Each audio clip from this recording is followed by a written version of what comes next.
Very very welcome to all साथियों। Exam fighter number 1 पे आप सभी का हार्दिक स्वागत है। साथियों, बीपीएससी टीचर वैकेंसी एग्जाम 2023 जो कि आपका एग्जाम का डेट है अगस्त में, और अगस्त में 25, 26, 27 अगस्त को आपका एग्जाम होना है। तो इसके लिए पेपर 2 की क्लासेस एग्जाम फाइटर नंबर 1 पे लगातार जारी है। पेपर 2 जो कि आपका जीएस है, जनरल स्टडीज, और जनरल स्टडीज में जिसका सिलेबस को आप देखेंगे तो बहुत बड़ा सिलेबस है। इसमें आपको बड़े ही स्मार्ट तरीके से पढ़ना पड़ेगा, और बड़े ही स्मार्ट तरीके से एग्जाम फाइटर नंबर 1 आप सभी के लिए लाया है टारगेट 30 डेज क्रैश कोर्स। और इस क्रैश कोर्स में आपको वन इंटायर सिलेबस को कवर किया जाएगा। और मैं ये दावा करता हूँ ओनली वन बुक, सिर्फ एक बुक सफिशियंट है बिहार में टीचर आपको बनाने के लिए। और आज का क्लास तो कुछ विशेष खास है, क्योंकि आज मैं जो चैप्टर पढ़ाने वाला हूँ, जो जिस कंटेंट को मैं दे रहा हूँ आपको, आज का कंटेंट कुछ खास है, क्योंकि यहाँ से आपको डायरेक्ट प्रश्न लड़ेगा। ये डायरेक्ट प्रश्न लड़ेगा, और ये स्पार्क पब्लिकेशन पटना की बुक, और इसी को लेकर हम लोगों ने टारगेट बनाया है। क्योंकि आप इधर उधर के चक्कर में भी पढ़ेंगे, आपके पास समय कम है, तो आप भटक जाएंगे। तो बिल्कुल अपने दिमाग को कंसंट्रेट करना है, only one target, only one आप अपना काम डिफाइन कीजिए और इसको कंप्लीट कीजिए। तो चलिए स्टार्ट करते हैं इस बुक के नेक्स्ट जो चैप्टर्स है उसको पढ़ने के लिए। और हमारे साथ आप एक बार रिपीट जरूर करेंगे, मैं 2 टाइम्स आपको बोलूँगा प्रत्येक वन लाइनर। तो ये देखिए, हम लोग एक नए पेज में प्रवेश कर चुके हैं इस बुक के। और आपने अगर क्लासेस को नहीं देखा तो आप स्टार्टिंग से देखें। यहाँ क्लासेस सिर्फ बताया नहीं जाता, बल्कि कहीं अगर दिक्कत हो दूसरे डाउट्स को भी क्लियर किया जाता है, समझाए जाते हैं। 2 प्रकार के कंटेंट होते हैं। पहला होता है परीक्षोपयोगी स्मरणीय तथ्य, एग्जाम के लिए जो यूजफुल कंटेंट है वो आपका लेफ्ट साइड में मिल जाते हैं।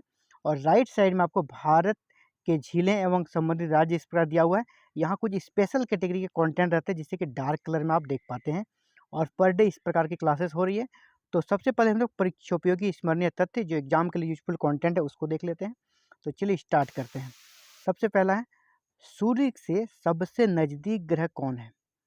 देखिए, ये सब बिल्कुल पेटेंट क्वेश्चन है, एग्जाम में पूछा गया, बहुत सारे एग्जाम में पूछा गया। सूर्य से सबसे नज़दीक ग्रह कौन सा है? बुध।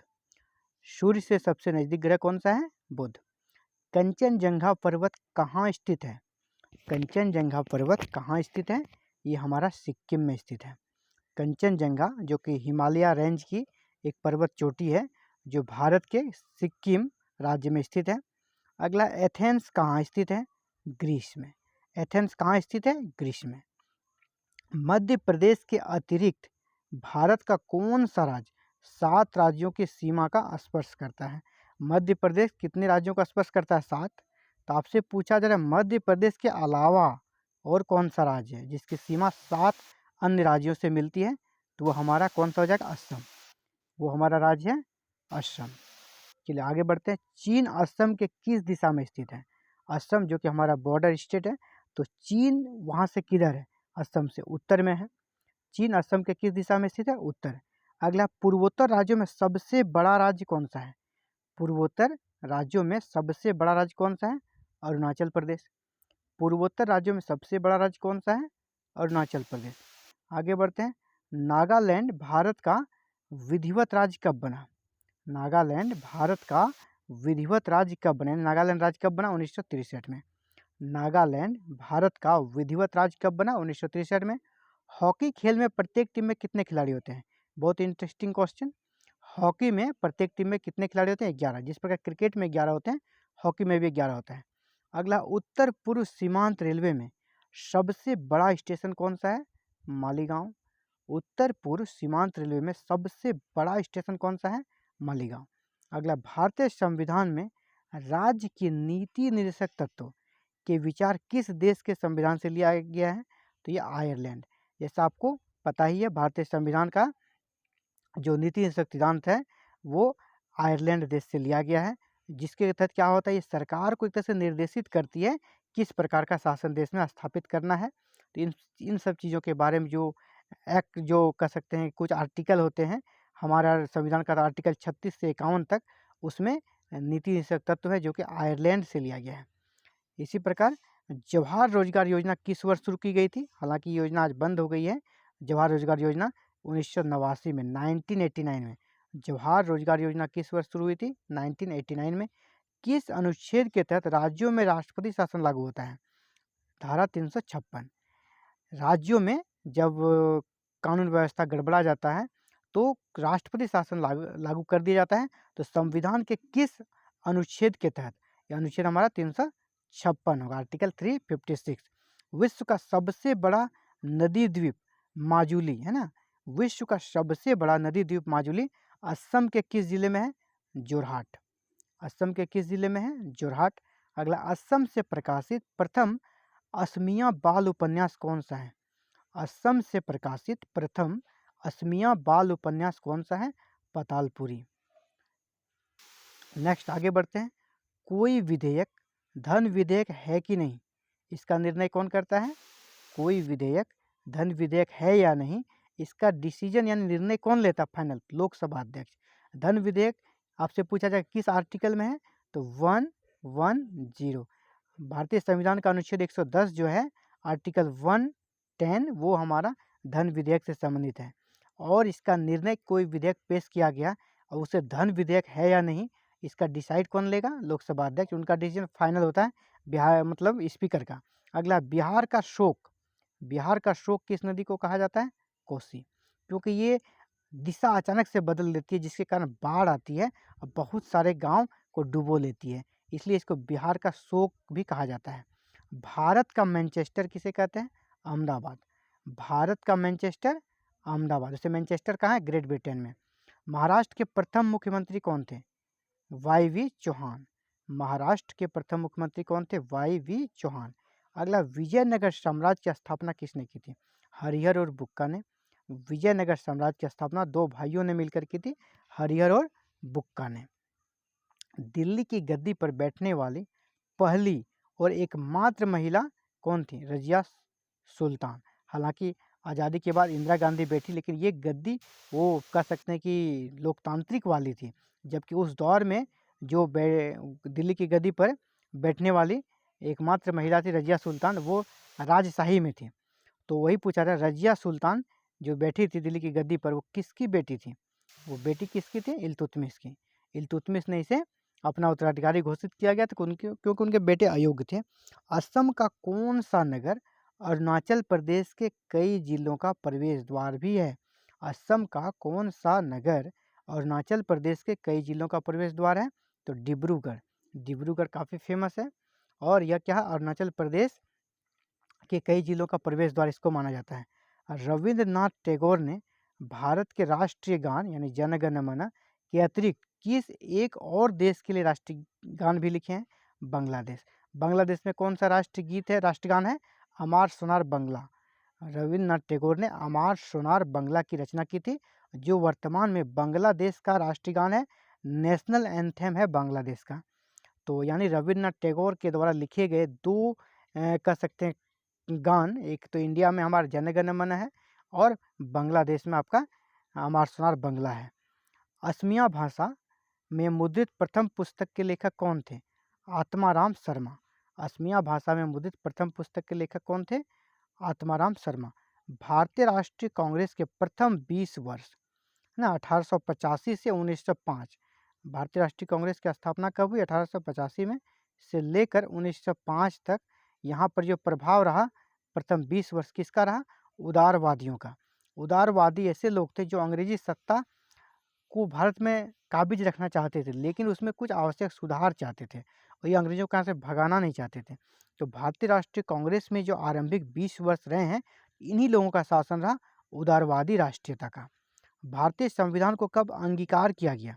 मैंने संविधान को एक्सेप्ट कब किया गया? 26 नवंबर 1949 को संविधान बनकर तैयार था, इसे अंगीकृत कर लिया गया। जब भारतीय संविधान की प्रस्तावना को पढ़ेंगे तो वहाँ लिखा था 26 नवंबर 1949 को हम एतद द्वारा इस संविधान को अंगीकृत करते हैं। तो अंगीकृत कब किया गया? 26 नवंबर 1949। आप कभी कभी यहाँ गलती क्या करते हैं? 26 जनवरी 1950 कर देते हैं। साथ में 26 जनवरी 1950 को देश का संविधान लागू हुआ था, न कि अंगीकृत हुआ था। अंगीकृत हुआ था तो भी 26 नवंबर 1949, अगर बोलेगा पारित किया गया तो भी 26 नवंबर 1949, लेकिन जब पूछेगा लागू किया गया तो 26 जनवरी 1950 हो जाएगा। अगला, अल हिलाल नामक पत्रिका के संपादक कौन थे? अबुल कलाम आज़ाद। अल हिलाल नामक पत्रिका के संपादक कौन थे? अबुल कलाम आज़ाद। अगला है, ब्रिटिश ईस्ट इंडिया कंपनी की स्थापना कब हुई थी? ब्रिटिश ईस्ट इंडिया कंपनी की स्थापना कब हुई थी? 1600 ईस्वी में। सल्तनत काल का कौन सा शासक अंतर विरोधों का विस्मयकारी मिश्रण कहलाता है? मोहम्मद बिन तुगलक। सल्तनत का कौन सा शासक अंतर विरोधों का विस्मयकारी मिश्रण कहलाता है? मोहम्मद बिन तुगलक। इसको इसलिए कहा जाता था क्योंकि डिसीजन लेते थे और फिर बदल देते, बहुत ही कन्फ्यूज रहते थे। मतलब अंतर विरोध, अब इसके दिमाग में कन्फ्यूजन की समस्या थी। कभी राजधानी बदल देते थे, कभी सांकेतिक मुद्रा लाते थे और फिर उस डिसीजन को बदलने के कारण इसे कहा गया है इतिहासकारों के द्वारा अंतर विरोधों का विस्मयकारी मिश्रण। तो हमारे मोहम्मद बिन तुगलक थे। राज्यसभा के सदस्यों का चुनाव कितने वर्ष पर होता है? राज्यसभा के सदस्यों का चुनाव कितने वर्ष पर होता है? 2 वर्ष पर। हालांकि अगर कार्यकाल पूछा जाएगा तो 6 साल होता है। राज्यसभा के सदस्यों का कार्यकाल 6 साल होता है, लेकिन इसके 1/3 मेंबर प्रत्येक 2 साल में चुने जाते हैं। समझ में आया? राज्यसभा में के जो सदस्य बनते हैं वो 6 साल के लिए बनते हैं, लेकिन इसके 1/3 एक तिहाई सदस्य प्रत्येक 2 साल में रिटायर हो जाते हैं। उनका चीज़ का 6 साल पूरा हो जाता है, इसी अनुसार से उसको बनाया ही गया है। तो राज्यसभा के सदस्यों का चुनाव कितने वर्ष पर होता है? तो प्रत्येक 2 वर्ष पर। कौन सा मुगल शासक चित्रकला का प्रेमी था? जहांगीर। कौन सा मुगल शासक चित्रकला का प्रेमी था? जहांगीर। और जहांगीर के काल में, मुगल काल में चित्रकला अपने उत्कृष्ट मुकाम पर पहुंच गई थी। प्रसिद्ध चित्र मोनालिसा किसकी कृति है? Leonardo the Vinci. Leonardo the Vinci. प्रसिद्ध चित्र मोनालिसा किसकी कृति है? Leonardo the Vinci. मरुस्थलों में पाए जाने वाले पौधों की पत्तियां कैसी होती हैं? मरुस्थलों यानी डेजर्ट में पाए जाने वाले पत्तियों, जो पौधे उसकी पत्तियां कैसी? लंबी और मोटी। हड़प्पा कालीन घर किसकी बनी होती थी? ईंटों की। कहीं कच्ची ईंटें भी रहती थी, कहीं पक्की ईंटें भी रहती थी। हड़प्पा कालीन घर किसकी बनी होती थी? ईंटों की। सिंधु घाटी सभ्यता के लोग किस देवता की पूजा करते थे? तो भगवान शिव। भगवान शिव की पशुपति टाइप की उनकी एक मूर्ति मिली है, इसी से अंदाजा लगाया जाता है कि वो शिव जी की प्रतिमा की पूजा करते थे। संयुक्त राष्ट्र संघ यानी यूएनओ का मुख्यालय कहाँ है? न्यूयॉर्क। यूएनओ संयुक्त राष्ट्र संघ का मुख्यालय कहाँ है? न्यूयॉर्क, अमेरिका के न्यूयॉर्क में। बंगाल के पाल वंश का संस्थापक कौन था? बंगाल में जो पाल वंश था इसका संस्थापक कौन थे? गोपाल। अगला है फेरेल का सिद्धांत। फेरेल का सिद्धांत किससे संबंधित है? वो पवन की दिशा से। फेरेल का सिद्धांत किससे संबंधित है? पवन की दिशा से। अगला है भारत के 14वें प्रधानमंत्री कौन बने थे? मनमोहन सिंह। और इसके बाद नरेंद्र मोदी बने। तो नरेंद्र मोदी कितने नंबर के प्रधानमंत्री थे? 15वें। जब ये पहली बार चुने 15वें, और अब जो इस बार सेकेंड टाइम 2019 में चुने हैं ये 16वें। यानी नरेंद्र मोदी अभी 16वें प्रधानमंत्री है। 14वें में थे मनमोहन सिंह, 15वें में भी बने नरेंद्र मोदी और 16वें में भी नरेंद्र मोदी बने हैं। तो 14वें प्रधानमंत्री कौन थे ये आपसे नहीं पूछा जाएगा, आपसे ज़्यादा पूछा जाएगा नरेंद्र मोदी कितने नंबर के प्रधानमंत्री हैं? तो 16 नंबर के। किस समाज सुधारक ने भारत में सती प्रथा को बंद करने में महत्वपूर्ण भूमिका निभाई? तो राजा राम मोहन राय। और इसके लिए क्या हुआ? 1829 में सती प्रथा अधिनियम पारित हुआ। 1829 के माध्यम से सती प्रथा को भारत में बैन कर दिया गया। ये हो गया आपका परीक्षोपयोगी स्मरणीय तथ्य को हम लोगों ने देख लिया है। अब हम लोग देखेंगे आज का स्पेशल कंटेंट, जो कि आपका है यहाँ डार्क कलर में, भारत की झीलें और संबंधित राज्य। यहाँ से प्रश्न पूछा जाता है और अक्सर आप एग्जाम को देखेंगे जीएस वाले प्रश्न में तो आपको यहाँ से प्रश्न मिल जाएंगे। पहला है, बहुत ही फेमस, लोग घूमने भी जाते हैं, डल झील। डल झील कहाँ है? जम्मू कश्मीर। वुलर झील, ये भी जम्मू कश्मीर। बेरीनाग जम्मू कश्मीर। मानसबल झील जम्मू कश्मीर। याद रख लें ऐसे, डल, वुलर, वेरीनाग और मानस। याद रखिएगा ऐसे, डल, वुलर, बेरीनाग, मानस। एकदम ऐसे आपको याद रखना है, डल, वुलर, बेरीनाग और मानस जम्मू कश्मीर। अगला है राजसमंद। राजसमंद झील राजस्थान। राजसमंद है, राज है और यहाँ भी राजस्थान। पिछोला झील, ये भी राजस्थान। सांभर राजस्थान। ये तीनों के, राजसमंद, पिछोला और सांभर राजस्थान।